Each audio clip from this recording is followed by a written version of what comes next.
दुष्ट ने धर्म को बिगाड़ दिया।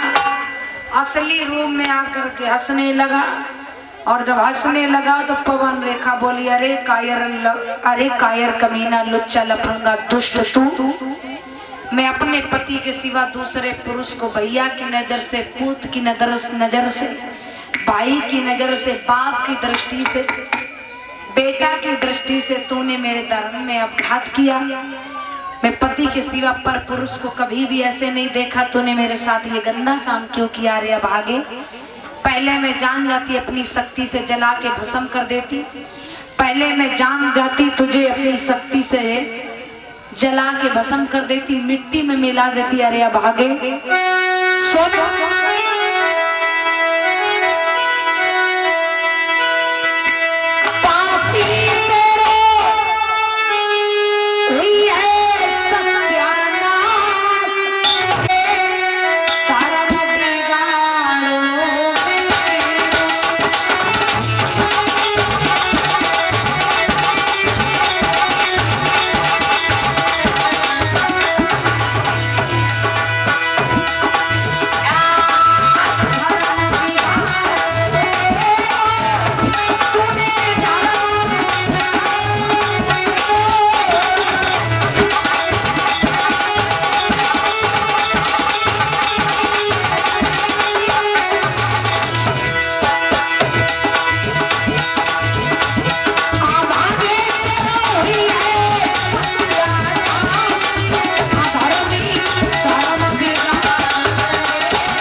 बिगाड़ा। पर राक्षस बोला, तो हमें लुच्चा लफंगा कायर कमीना बता रही हो पवन रेखा, बड़ी खुशी मनाओ, मैंने सूखी डाली को हरा भरा कर दिया। पवन रेखा बोली, जब तू इतना गंदा है, धर्म पर चलने वाले नारियों के पतिव्रत धर्म को बिगाड़ता, नष्ट करता, तो तेरे प्रभाव से मेरे औलाद हो जाएगी, तो क्या मेरा नाम रोशन करेगा? ऐसी हरी भरी डाली की क्या आवश्यकता थी, ऐसी गंदी औलाद की क्या जरूरत थी?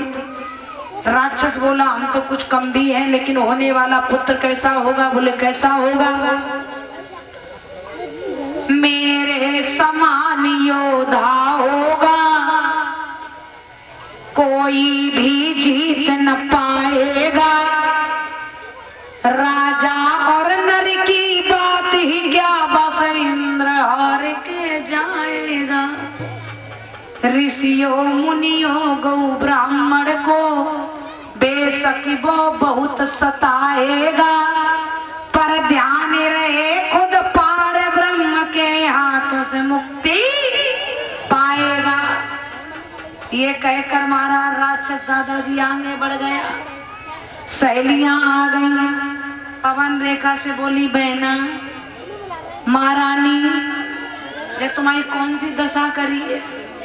एरी बहना, जे सब तुम्हारे हाथन की चुरियां, सब तुम्हारे हाथ जे बुंडे कर दे, और तुम्हारे हाथन की जो चूड़ी, आंख को कजरा, लिपस्टिक, और सुनो जे तुम्हारे चुटीला, ये सब तुम्हारी कौन सी दशा करी? चालू करके बैठ जा नीचे। अच्छा उस बंदर ने तुम्हारी तमाचा मारो लगत गलुआ, सब लिपस्टिक पोंछ लेगा, सिंगार बिगाड़ दिया, चुरियों फोड़ डाली। अरे राम राम, कहाँ वो बंदर गया है? पवन रेखा बोली अरे नगटी हमारी दशा भाई, तो भाई हमारी बनी रान दे, तुम अपनी तो बचाओ। और मोय पिया की याद आए रही, मुझ सपनों आए रहो है सो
किसी को नहीं बताया, मथुरा में आई भनक नहीं लग। नमा मास महाराज परीक्षित जी पूर्ण हुआ, 10वां मास यज्ञपति जी लगा तो महाराज जब 10वां मास लगा है प्रसव की पीड़ा होने लगी, बड़े बड़े महाराज यज्ञपति परीक्षित माता असगुन होने लगे, क्योंकि पूत जैसी औलाद का जन्म होता तो विद्वान ब्राह्मण कहते होते हैं सगुन,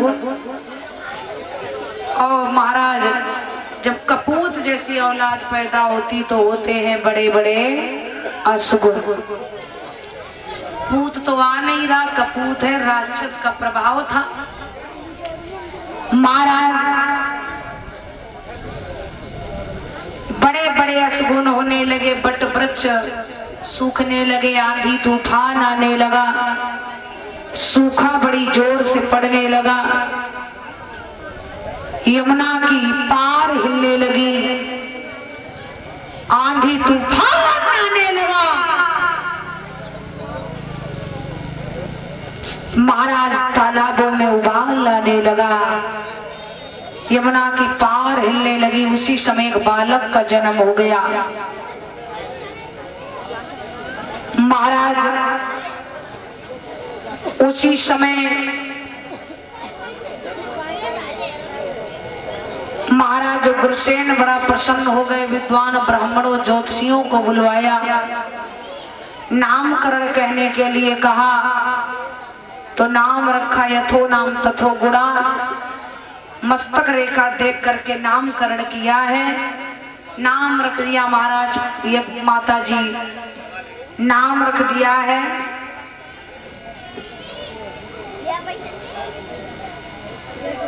नाम रख दिया कंस। बोले अभी नाम है इसका कंस, समय आने पर बोला जाएगा भोजराज कंस, क्योंकि राक्षस का प्रभाव है। और महाराज उग्रसेन इस बच्चे पर तुम्हारा कोई श्रेय नहीं है, राक्षस का प्रभाव।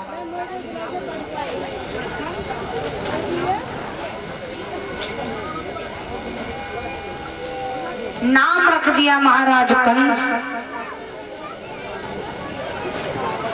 धन्य पहले के विद्वान भी बड़ा होशियार थे, नामकरण रखते थे मस्तक रेखा को देखकर।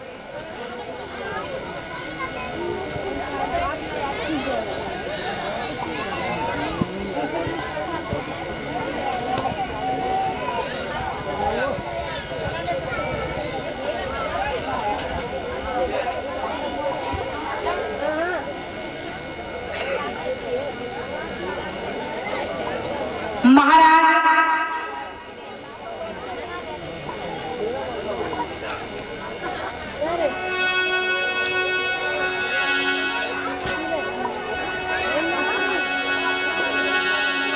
मेरे भगवत श्रोताओं, नाम कंस रखा क्योंकि पहले जब बालक होते थे तो माता पिता बड़ा होशियार थे। परीक्षित जी,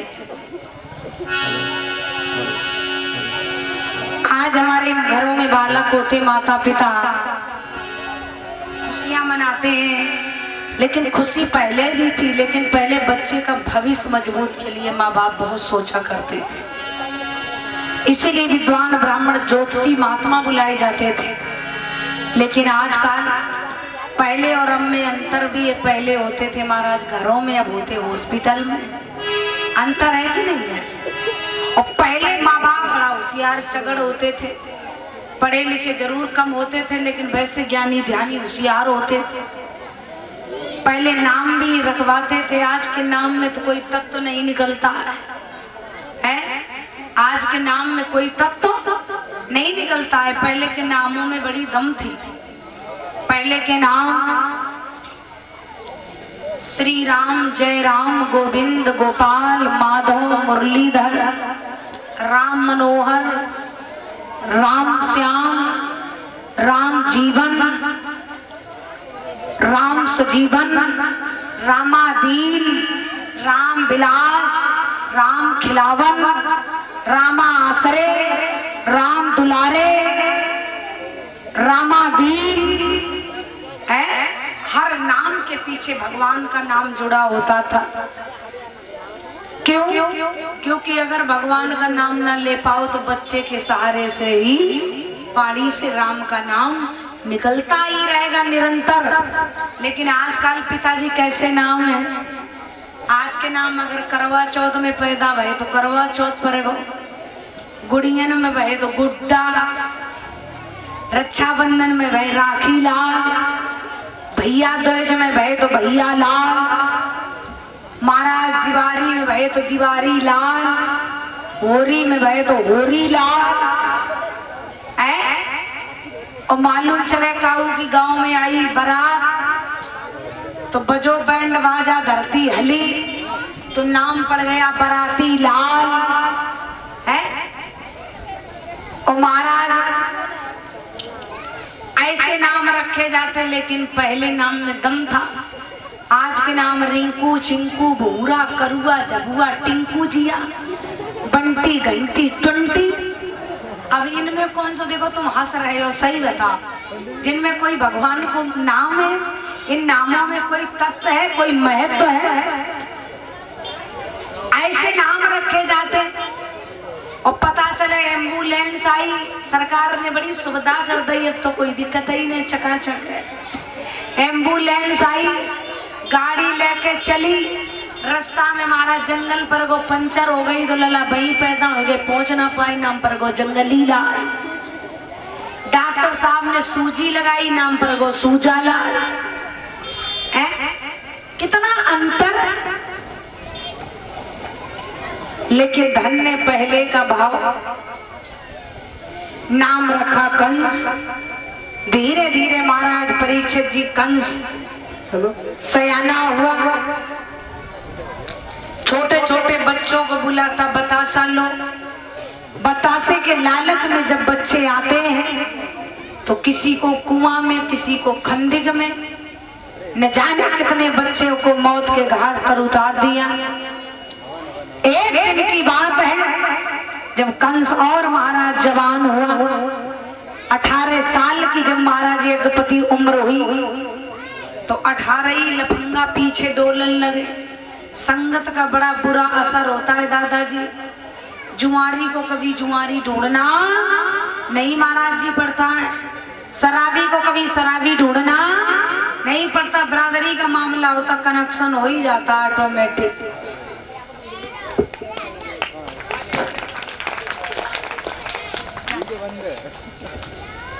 समानी राजवीर भैया और श्रीमती रेखा बघेल, समानी भैया जी और उनकी धर्म पत्नी जी के द्वारा, जोड़े के द्वारा हार भेंट हो रहा है। एक बार भैया भाभी के लिए जोरदार तालियां। और जो कलश वाली कन्याएं हैं, देवियां हैं, वो आ जाएं स्थान पर और हमारे संत महात्माओं का भी सम्मान होगा। ईश्वर सदा सुहागिन बनाए रखें, ठाकुर जी हर इच्छा को पूरा करें, भैया भाभी की जोड़ी अमर बनी रहे, दिन दुगना रात चौगुना धर्म के लिए हाथ आगे को बढ़ते रहें, ऊंचाइयों को छूते रहें, परमात्मा से और अपने धर्म से जुड़े रहें। एक बार जोरदार तालियां। और धन्य भाई इस पावन ग्राम का भाव, क्योंकि जो ग्राम कुलरिया का भाव है, भक्तों में प्रेम है, ऐसा शायद कहीं कहीं होता, हर जगह नहीं। क्योंकि व्यास मंच का तो सम्मान होता ही होता है, साथ में सौभाग्य होता है हमारे संत महात्माओं का। क्योंकि संत महात्माओं के अगर दर्शन हो जाए और सेवा करने का अवसर मिल जाए तो इससे ज्यादा कोई खुशी की बात हो ही नहीं सकती है। बोलिए गोविंद भगवान की। बड़ा ही भाई ग्राम कुलरिया के भक्तों में भाव है, चाहे वो देवियां हो, चाहे वो देवता हो, सब में बड़ी आस्था है। सहयोग भी जिन्होंने न दिया हो, क्योंकि ये कमेटी का कार्यक्रम है, कोई पर्सनल, कोई व्यक्तिगत नहीं है। इसमें कोई वो नहीं है कि कौन दे कौन न दे, सबको देना चाहिए और बढ़ चढ़ के सहयोग करना चाहिए। क्योंकि सत्यनारायण कथा में 20-30 हजार लग जाते हैं नॉर्मल कथा, और ये तो आप सब लोग देख रहे हैं कितनी रस्सी पड़ी हुई। महाराज जेब में चने अध जला साग, तसले में रोटी सड़ी हुई। आज महाराज जेल के अंतर्गत रहना पड़ रहा है। चने का जला हुआ साग, 10-10, 20-20 दिन की सड़ी हुई रोटियां महात्माओं ने खाई है, तब ये धर्म सुरक्षित है। दर्द किसी ने झेला है तो संत महात्मा विद्वानों। आधा जांगिया कटा कुर्ता, ये महात्माओं की ड्रेस थी। बगलों में महाराज आधा जांगिया कटा कुर्ता,